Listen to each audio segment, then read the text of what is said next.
When Israel Tried to Starve Me in Gaza, Palestine, by Asem Jerjawi. It was 4 a.m. on Friday, October 13, 2023, and I was asleep together with my mom and 3 brothers in our home in Al-Rimal, Gaza City. We had gathered in one room to sleep because the sound of warplanes buzzing overhead had become relentless, too petrifying for any of us to bear on our own.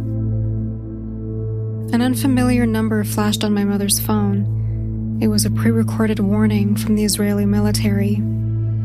Our home was in the danger zone, and we were ordered to move south. We awoke in horror and ran outside, only to see Israeli army leaflets everywhere. We had no other choice but to flee. We decided to go to a friend's home in Deir al-Balah. We were only able to bring a few pieces of clothes, blankets, and some bedding. We waited for nearly an hour but couldn't find any means of transportation as everyone was rushing to leave. Finally, our neighbor, Robin al-Mazlum, approached us and said he could take us south in his truck. Alhamdulillah. Robin dropped us off at Wadi Gaza Street. We continued on foot for another 2 kilometers, carrying our bags, blankets, and bedding on our backs. Thousands of displaced people were walking with their families south, everyone carrying their life's possessions on their backs.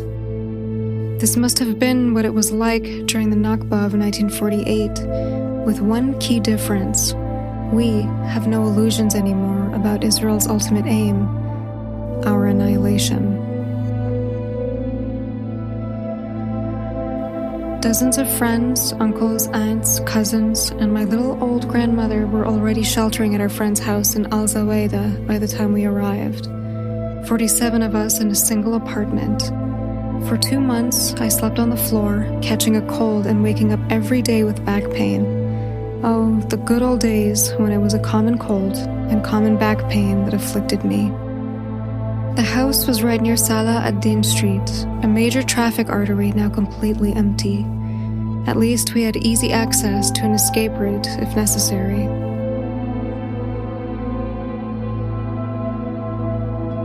The day was January 5, 2024, and we were sitting at home.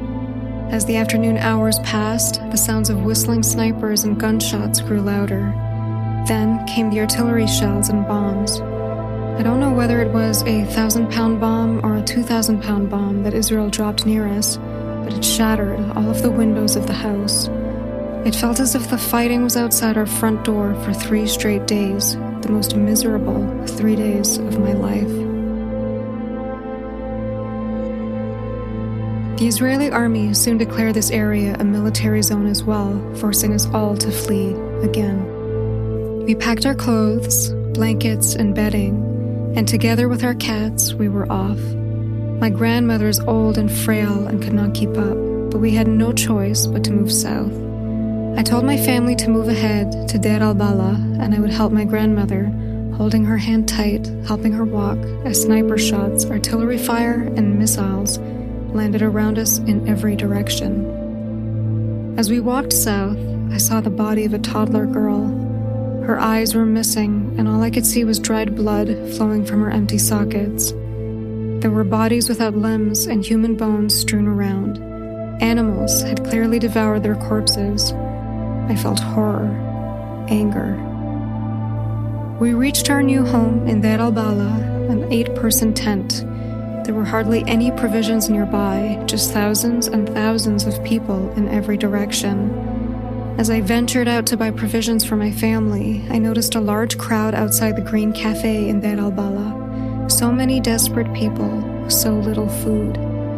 We were 5 people, and for 2 days, we shared a small amount of tainted water and a single loaf of bread. We were weak and hungry. This was my first experience with starvation. Then, we received word that Robin, our neighbor who had generously given us a ride south in his truck, had been murdered along with his 2 sons. Allah yarhamhum. All I hoped for at that moment was to return to normal life. But life was anything but normal. In addition to the weakness and hunger, we were also exhausted from the sleepless nights. At night, I am awoken 7 times, sometimes more. It is impossible to sleep amidst the deafening sounds of rockets, bombs, tanks, bulldozers, and heavy arms fire. The rain and the cold are also unbearable. The rain drips through the gaps in our tent's nylon roof. I go days at a time without getting any sleep at all, not because I'm not tired, but because our tent was soaking wet. How can one sleep in a pool of freezing water in the freezing cold? Meanwhile, whenever I try to think, to take my mind away from our plight, Palestinian souls flash before my eyes in the shape of a long beard that has lost its head, limbs, legs, and eyeballs. I've never felt as hopeless as I feel now. My life consists of a constant search for water, bread, and firewood, just to have a single meal. I've already survived 5 wars in 2008 and 9, 2012, 2014, 2018 and 19, and 2021, but I'm not sure if I'll survive this one. I was raised in Gaza. I've planted all my memories here in Gaza. This is where I belong, in Gaza. Whatever happens to me, my memories will live on here in Gaza.